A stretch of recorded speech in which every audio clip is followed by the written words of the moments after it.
Good morning, this is TCR, TroyCommunityRadio.com. I'm Clint Myers on 107.1 WTJN for David Denoyer on TCTV. It's time for the Mayor's Report, and with us here this morning, Mayor Michael Beamish. Good morning. Well, good morning, Clint, and good morning, David, and good morning, listening audience. Wow, it's a wonderful day to be in Troy, Ohio. Oh, absolutely. A little rain this past week, but we needed it for our yards. Get them green again. Well, gosh, even the river is drying up. That's something we need. Yeah, So well, we need some but water. like you said, you can kind of wade out across it right now. But hey, you had not only council, but you had a committee meeting this week. Yeah, we did have. Of course, this is a regular council meeting night on Monday, the 18th, and prior to that meeting, we also had two subcommittee meetings to talk about some issues that the Planning Commission has recommended and the auditor has recommended. Let me just go through those quickly. Certainly. Law and Ordinance Committee met on two particular issues, and that's John Swayzer is our chairman, and also serving on that committee is Bobby Phillips and Lynn Schnee. All three were there. All three discussed. Pretty routine. We were talking about right-of-way issues. One right-of-way issue is around where we always called the Hules Camp Farm. Now Okay. it's Duke Park North. And the other one is on East Staunton Road. And we're just talking about a section, small sliver of section for right-of-way dedication. It's pretty basic, it's pretty routine. And obviously there was a limited discussion, very brief, and they voted unanimously to move forward. That was the recommendation of the Troy City Planning Commission, so it went through a whole process. The other committee met prior to City Council was the Finance Committee, and that's Tom Kendall is the chair of that, and also serving on that is John Swayzer and Mr. Tremblay.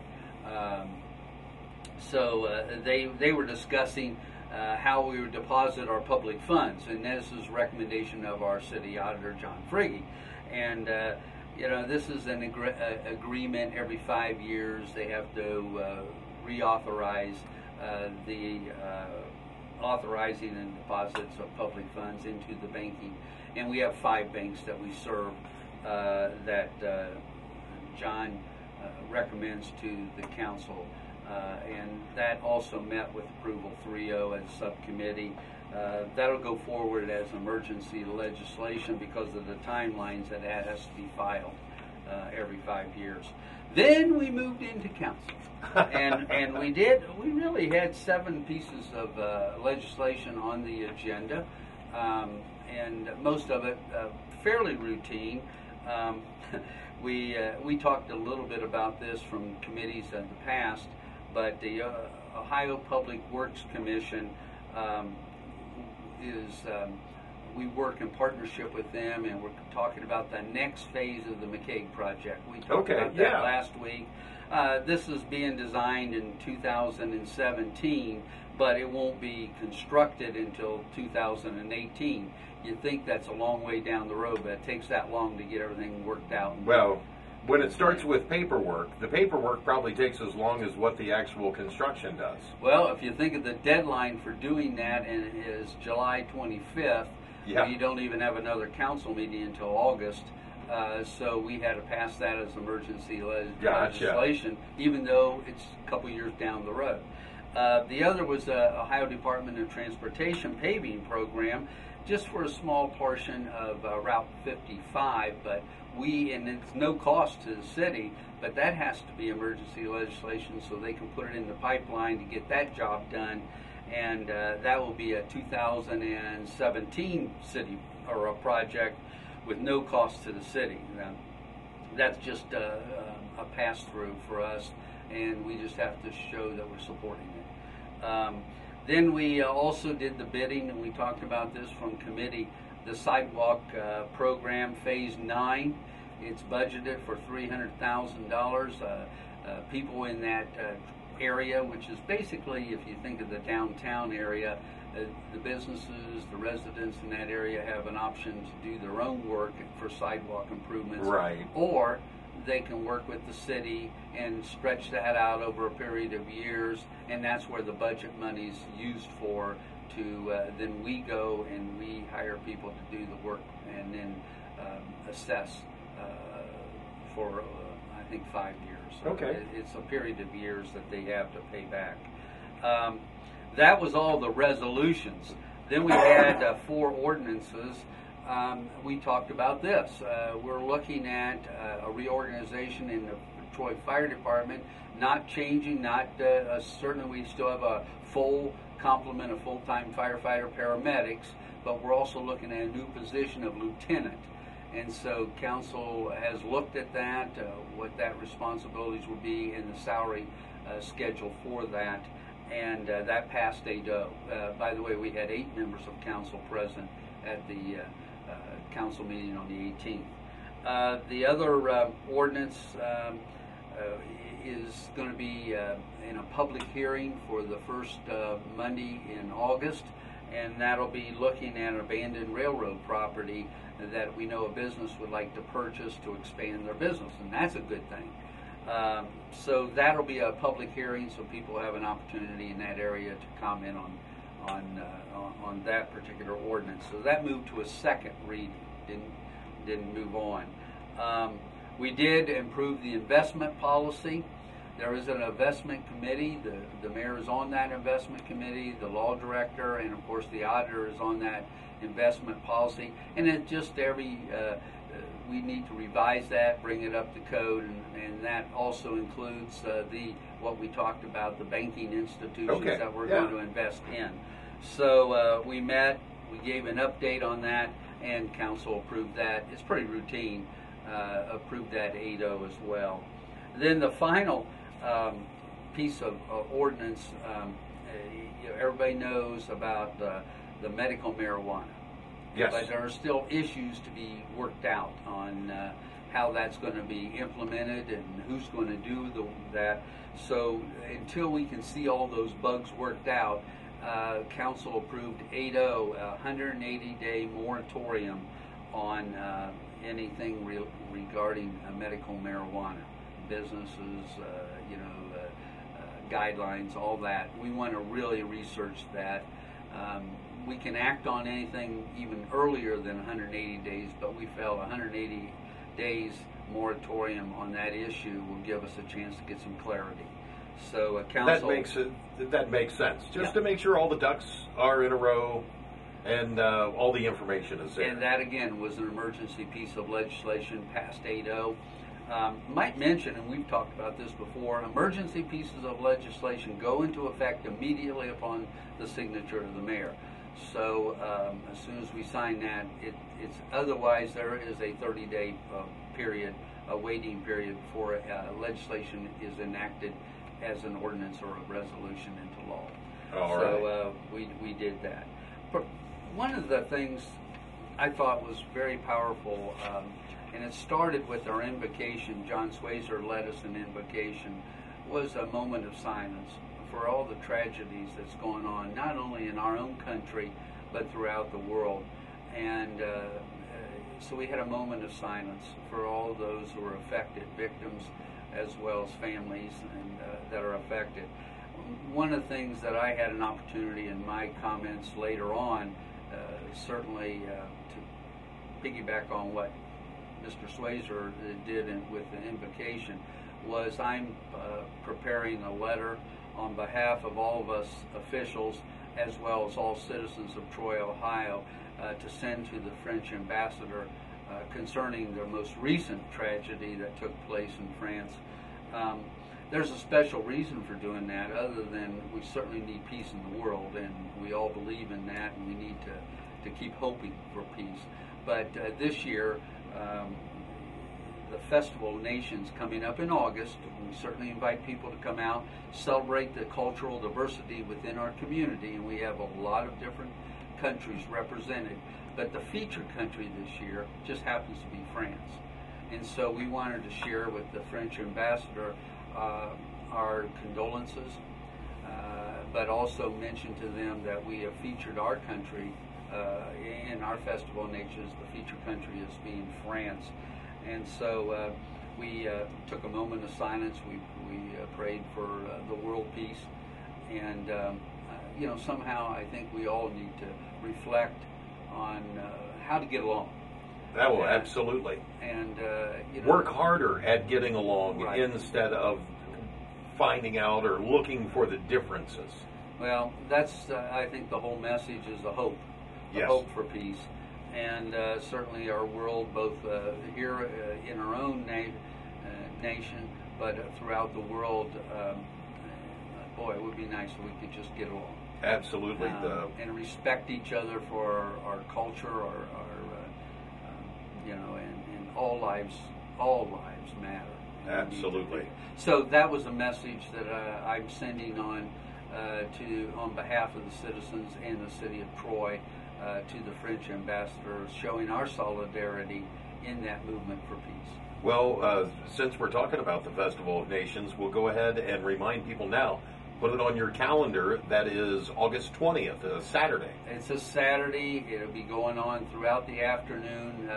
Though we feature France, we will have all the cultures that make up our great community, and they will celebrate their heritage through food, customs, dance, education, and we're looking forward to that. So I hope everybody will mark that on their calendar. And while we're talking about the following day, Mayor's Concert. Yes. Always a hit. Dayton Philharmonic Band comes and the chorus comes, and it's just a wonderful opportunity for us to gather on Proudly Plaza and celebrate all the mayors of Miami County, that past, present, and there'll probably be some future out there too. All right. We've talked about a lot so far, but now we're going to talk about some fun, exciting treasure that's here in our town.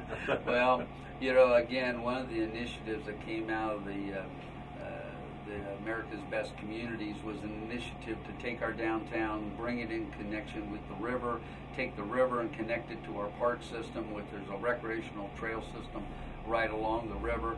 And Treasure Island has become a big hit, as you well know. I love it down there. This past week, on a Sunday afternoon, to see families out there, and families, we had a big truck day, and that was a big hit. I mean, there were hundreds super big line for the kids waiting for the fire truck. And I got to thank David. David gets out to these events and really highlights it, and you do as well, Clint. That's what we need to do as a sense of community, highlight some of the good things that involve families of all ages coming together and having fun. And we also had a Troy Civic Band. The amphitheater is now becoming the home of the Troy Civic Band. And that was another great performance. Another great Mickey Mouse, yes. Highlighting Mickey Mouse. And so we're going to have one more really big event coming up tonight on Saturday, July 23rd, and that's the Parrots of the Caribbean. Now it starts today at 3 with events for the whole family. There'll be a lot of different events, family-type activities, and that'll draw our canoe livery, kayak livery, paddleboard livery. I mean, they're doing big-time business, and wait until the restaurant kicks in there. And you're making me hungry for it already. I know, but it is becoming a real positive gathering place for families, and that's exactly what we had hoped for. The concert tonight is part of our River Rock concert series that we've had annually down there, and so we think that we'll have a huge crowd. We've been growing. Every event seems to grow in terms of numbers and size. So the Parrots of the Caribbean are as a Jimmy Buffett tribute, and so wear your parrot outfit. All the parrot heads are going to love that. Kids go down starting at 3 o'clock. It is for all ages. You've got activities. It says dress the little ones so that they can get wet, so they're going to have fun. And then there's a big Kahuna challenge for 16 years old and older. Yeah, that's the war boats. I think they're going to have some little races are going on, but I think that's still up in the air. It's still being people need to be involved and want to be involved. Okay. But we have let's just say we're trying to provide activities, along the river, along the recreational trail, along Treasure Island, and also keeping in mind that we have many activities taking place in downtown Troy. The whole ambiance is to bring people into our community and enjoy the ambiance and what our Troy community offers. I just picked myself up a couple brand new comfy chairs that There I you can take go. down there to watch those shows. There you go. Well, it should be a great show, and I know a lot of folks have been working very hard to make this a success, and right now I'm just so pleased and proud that the people are enjoying the downtown, the river, and the park systems. Well, David and I are going to be there broadcasting live There this you go. afternoon before the concert. So certainly look forward to seeing everyone down there. And you're right, Mayor, it is going to be a great show. Pirates of the Caribbean tonight, Treasure Island. The gates open so that you can start setting up your chairs and picking your seat there at 6 o'clock, and then the concert starts at 7:30. And that leads me to parking. You and I have talked Oh, about yeah. this. When we have major concerts, and we're also having food trucks and other adult beverage sales, we have to meet the certain requirements and restrictions of The state. Yes, of the state. And the state says it has to be an enclosed, fenced-in area. Absolutely. So that takes away a lot of our normal parking down at the Treasure Island Park. So I would suggest to everybody, you have said this many times, there's always Community Park, there's always Hobart Arena, and it's a short walk down the recreational trail to go to Treasure Island Park. There's also street parking along the way, but I would just caution everybody that knowing that normal parking lot in Treasure Island Park is going to be used for other purposes on Saturday. And what parking spots are down there will be handicap parking. Absolutely, thank you. That's also what we're trying to accommodate, so they can have close in. Now, and you have the handicap accessible bathroom Yes. that's down there. Yes. And then for these concerts, I know there's also the extra porta-johns that Yeah. are brought in too. So there's plenty of bathroom space. No one go wander out by the river. Absolutely. Well, yeah, we're growing these activities and these events, and the kids' truck. We had our restrooms open, which are there all the time, but we didn't anticipate the crowds. This one will anticipate. But yeah, back to how many kids were down there with those trucks. Oh, different. And times. it was such a great afternoon for the kids. Long and lines. then to lead into the Disney music. Yes.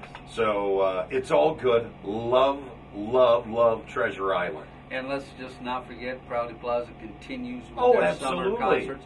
Hainer is continuing with their lemonade Lucky concerts. Lemonade concerts. Yes. And even the Troy-Miami County Public Library is getting on board. They've been doing movies. Sure. And all kinds of Isn't this events for the great? kids, too. Yeah, there is so much stuff happening. No kid in this town could say, I'm bored. Or adult. If Or- we want to count or an kids as adult, adults. yeah. But partnerships is what's made that happen. And so I'm very blessed, and we are very blessed to have those kind of relationships that where we can work together. I would be remiss if I didn't say having Troy Foundation available to us and supporting us in our ventures is just wonderful. All right, Mayor, thank you very much. Is there anything else that you'd like to add I in think this we've morning? covered the I bases think we have, pretty too. well. Thank We you. always think it's going to be a little short, and It's still you and I so. can just talk. Yeah, and that's it. We just talk. All right, thank you so much. This has been the Mayor's Report with Mayor Michael Beamish. I'm Clint Myers on 107.1 WTJN for David Denoyer on TCTV.